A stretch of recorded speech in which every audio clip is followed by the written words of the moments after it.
Good morning and welcome to This Week. Fiscal cliff deal.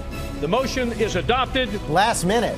It's December the 31st. Less than hoped for. There are parts of it that many of us disagree with. And the looming battles look even worse. I will not have another debate with this Congress over whether or not they should pay the bills. It's settled the revenue debate for good.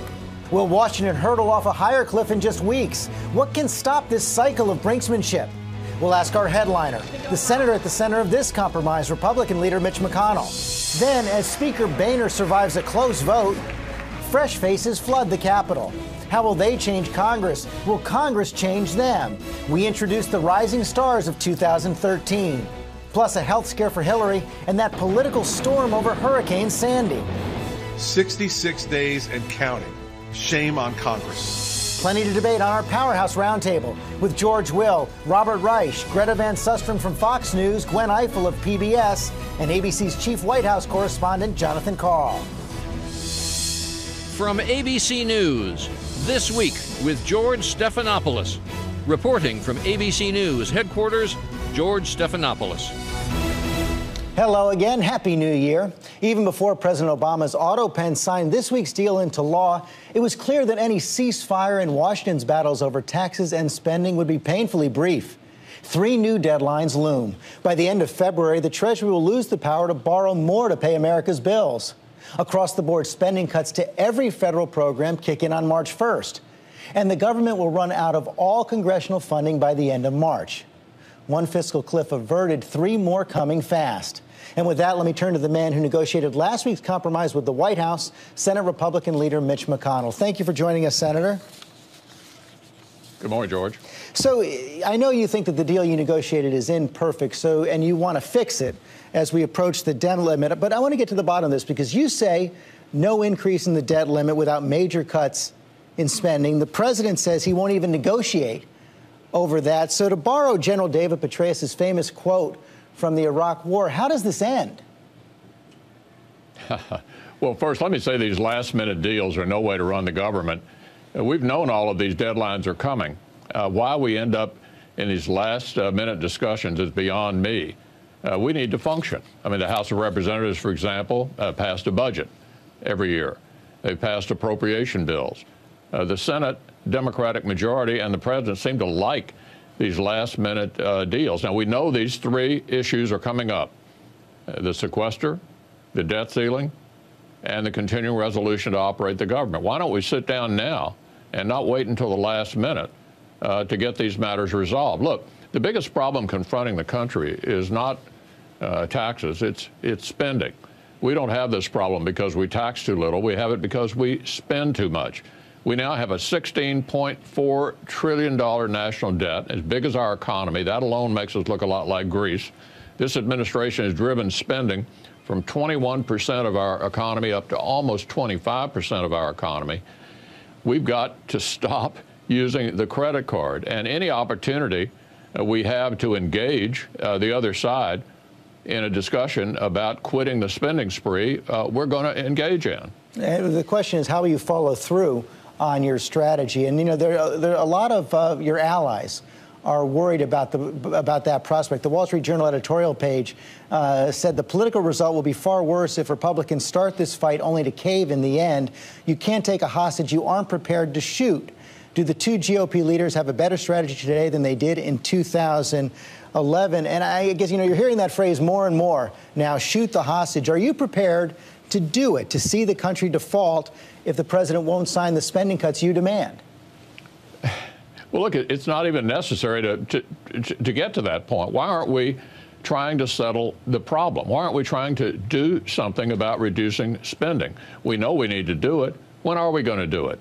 We don't need to use the deadlines. We could go through the regular order. Congress could pass bills. They could have conferences between the House and Senate. The president could be engaged. I mean, he's good at campaigning. We know that. Sure. Yeah. I mean, we can do things very quickly. Look, these are not new issues. These are not new issues. We know, and we've known for quite some time, that we had all of these issues in front of us. Waiting to the last minute is no way to run the government. We ought to be engaging in it now. Well, but the deadlines are approaching, and I think the president said he's willing to engage in more discussions over the sequester and the government shutdown, but that would also include new revenues. You say that the tax debate is over. Oh, yeah, the tax issue is finished, over, completed. That's behind us. Now the question is, what are we going to do about the biggest problem confronting our country and our future?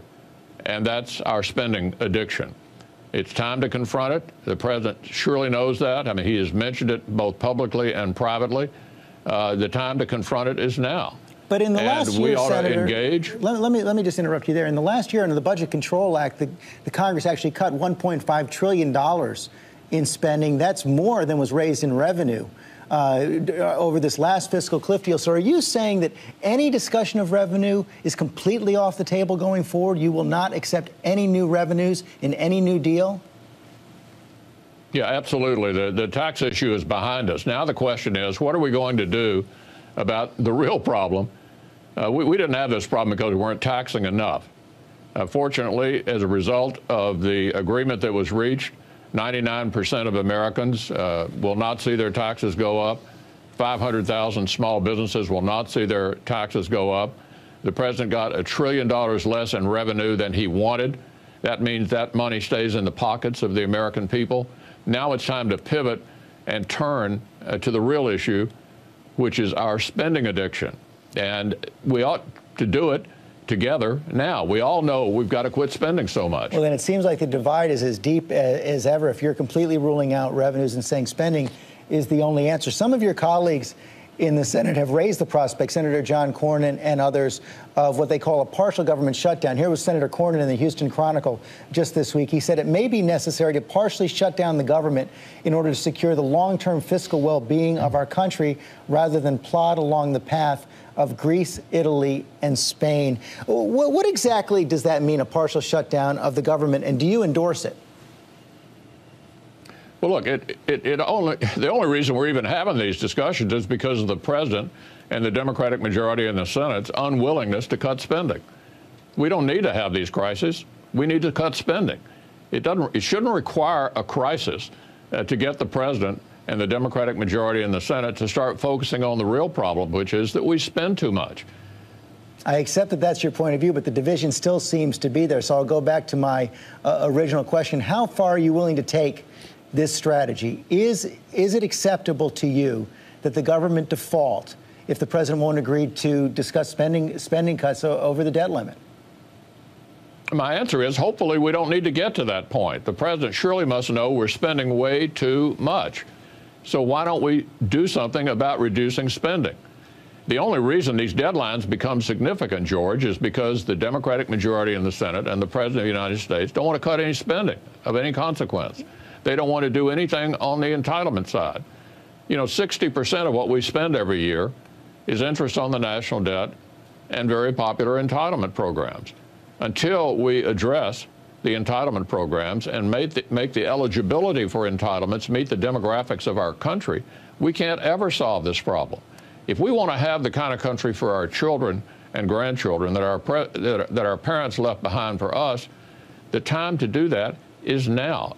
Ironically, divided government is the perfect time to do it because you can pull both sides together and do things that need to be done for the future, and the American people will understand, since you did it together, it was absolutely necessary. It does seem difficult. I want to turn to another issue. There are reports this week that President Obama may nominate your former colleague, Chuck Hagel, for defense secretary as early as tomorrow. When Senator Hagel left the Senate in 2008, you praised his clear voice and stature on foreign policy and national security. Do you stand by that praise?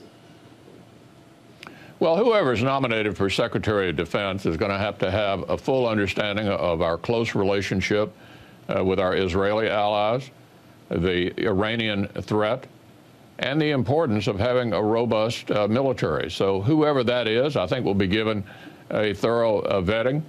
And if Senator Hagel's nominated, he'll be subjected to the same kinds of review of his credentials as anyone else. Several of your colleagues have come out against his appointment, saying he's not sufficiently supportive of Israel or tough enough on Iran, among other issues. Do you share their concerns? Well, I'm going to take a look at all the things that Chuck has said over the years and review that in terms of his qualifications to lead our nation's military. But do you still believe he has the stature on foreign policy and national security to be Secretary of Defense?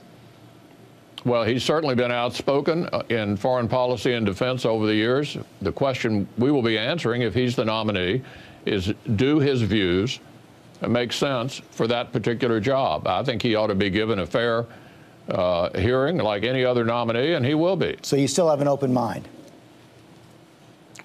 I'm going to wait and see how the hearings go and see whether Chuck's views square with the job he would be nominated to do. Finally, on the issue of guns, clear that the president wants to move fast on the issue of gun control coming out of the Sandy Hook shooting. Vice President Biden's task force is likely to make recommendations before the inaugural, and he told Boston's Mayor Tom Menino that they would be passed by the end of January. Is that optimism on his part justified? And are you open to the kind of reforms the president has already talked about, like a limit on high-capacity gun magazines and background checks for buyers at gun shows? Well, first we need to concentrate on Joe Biden's group and what are they going to recommend. And after they do that, we'll decide what, if anything, is appropriate to do in this area. But the biggest problem we have at the moment is spending and debt. That's going to dominate the Congress between now and the end of March. None of these issues, I think, will have the kind of priority that spending and debt are going to have over the next 2 or 3 months. So you're not going to address this until after you address these 3 deadlines that we talked about at the top of the program? The single biggest issue confronting the country is spending and debt. That's going to dominate the discussion in Congress for the next 3 months at least. Okay, Senator McConnell, thanks very much for your time this morning. Thank you, George.